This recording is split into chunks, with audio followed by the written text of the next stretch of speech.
Imaginez être reniée à 16 ans, enceinte et seule. Maintenant, imaginez vos parents, une décennie plus tard, frappant à votre porte, désespérés de renouer après un diagnostic de cancer en phase terminale. Que feriez-vous? Laissez-moi vous raconter mon histoire. Après des années de solitude, j'ai reçu la nouvelle de la maladie en phase terminale de mon père. Mes parents, qui m'avaient autrefois renié à cause de ma grossesse adolescente, voulaient maintenant réparer les ponts et rencontrer leur petit enfant. Je me suis retrouvée à un carrefour. Pour décider de mes prochaines étapes, j'ai choisi de les rencontrer seuls, cherchant des signes de remords et des preuves de croissance. Cependant, leur comportement inchangé a rapidement anéanti tout espoir. Malgré mes instructions explicites selon lesquelles ma fille ne serait pas présente, ils sont arrivés avec des cadeaux, s'attendant à une réunion.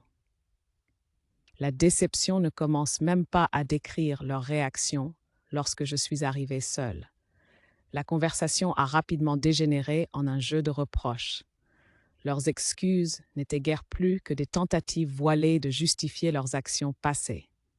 Ils ont soutenu que leurs appels au service de protection de l'enfance étaient pour le bien de ma fille, insistant sur le fait que j'étais trop jeune et irresponsable pour être mère. Que le succès de ma fille était dû à la pure chance. Leurs mots étaient une gifle, un rappel cinglant de notre passé. J'ai jeté de l'argent pour mon repas, me suis levée et les ai regardés dans les yeux. Rien n'a changé, ai-je déclaré. Vous êtes toujours les individus sans cœur qui m'ont rejeté il y a des années. Vous ne rencontrerez jamais mon enfant. Elle est heureuse, entourée de grands-parents aimants. Leurs protestations m'ont suivi alors que je sortais. Ils prétendaient que je n'avais pas le droit de leur refuser leur petite fille. Je les ai laissés avec une simple vérité. On récolte ce qu'on sème. Depuis lors, leurs lettres et courriels ont trouvé refuge dans ma poubelle. Un jour, j'expliquerai à ma fille l'histoire tumultueuse entre nous et ses grands-parents. Je lui donnerai le choix de les rencontrer quand elle sera prête.